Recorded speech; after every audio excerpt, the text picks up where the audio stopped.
Hi friends, another call today. I have a heat problem and I'm here right now, so let us see what is the problem. Um, okay, these days it's cold. We are in December, so we're gonna get very much calls for heat problems. Oh, this is a complicated system. As you can see, we have a universal control board. Uh, so this system actually is connecting the exhaust for these two boilers together, and we have an exhaust fan forcing the exhaust to the chimney. So we have to have these boards to control start and stop boilers, and this is a differential pressure switch. This one has a normal open point. It closed when this fan work supposed to close the point. At when that point closed, it give a signal to the main board to send a signal to the zoning board, and this zoning board sending the signal to the boiler to fire up. So the problem is in the boiler number, okay, this one,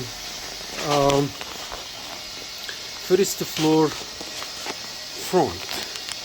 All right, let us start up.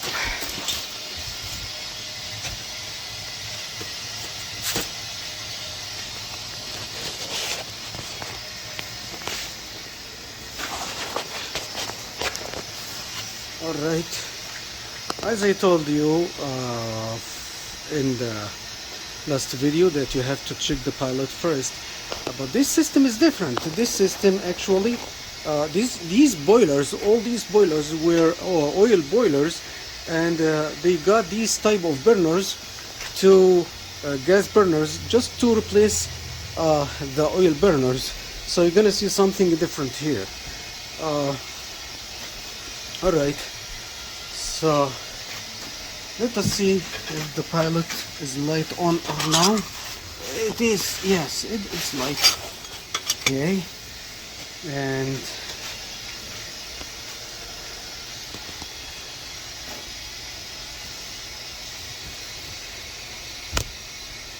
yeah, they shut down the power. Let us start the power. Oh, okay, we start the power, the pump started, and the fan, the exhaust fan started. And what else? Let us see. I have another fan here. This forced air fan, this one forcing the air to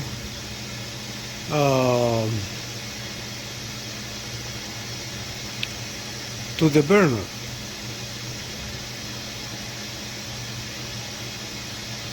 The forced air fan didn't start yet.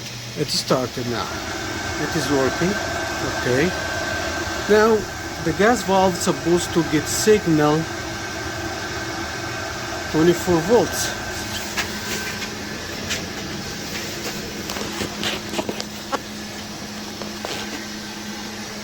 Okay.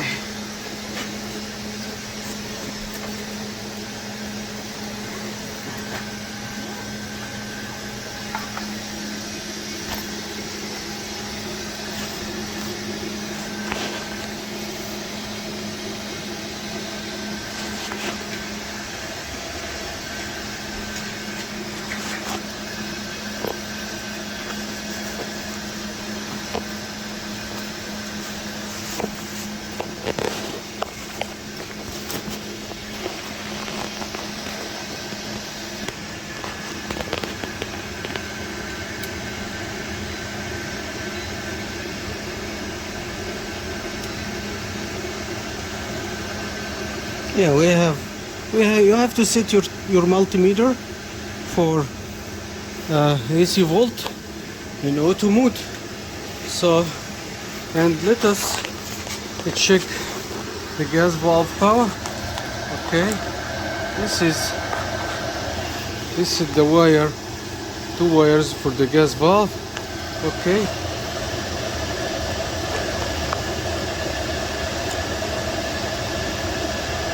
yeah, as you can see here,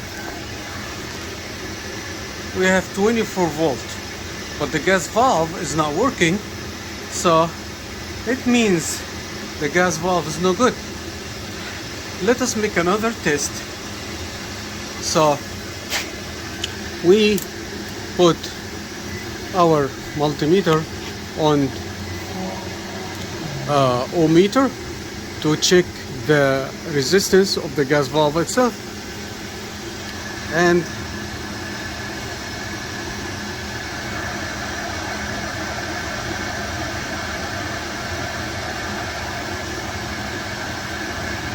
looks like we have nothing, as you can see. So it means the gas valve is done, it's no good, so we have to replace it. Okay guys, so we have to replace the gas valve, and to replace the gas valve we have to follow some procedures here. First of all,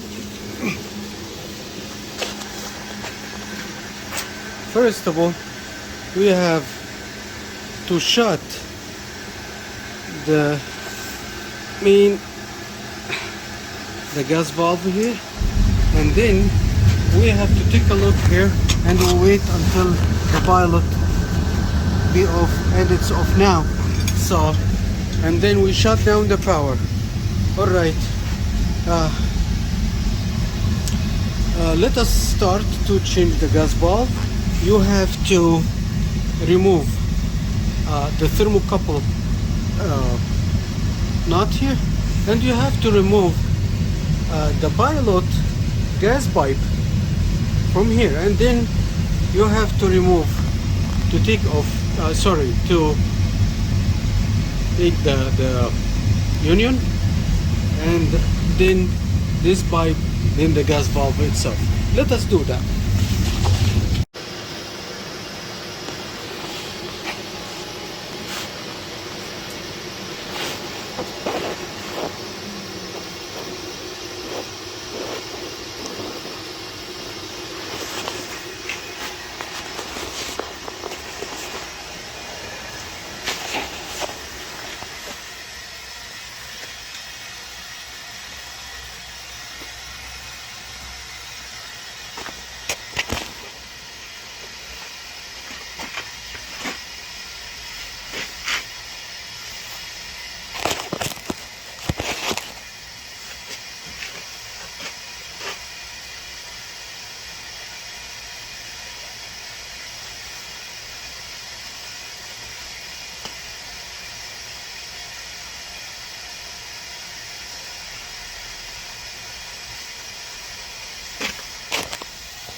As you can see, we done installation.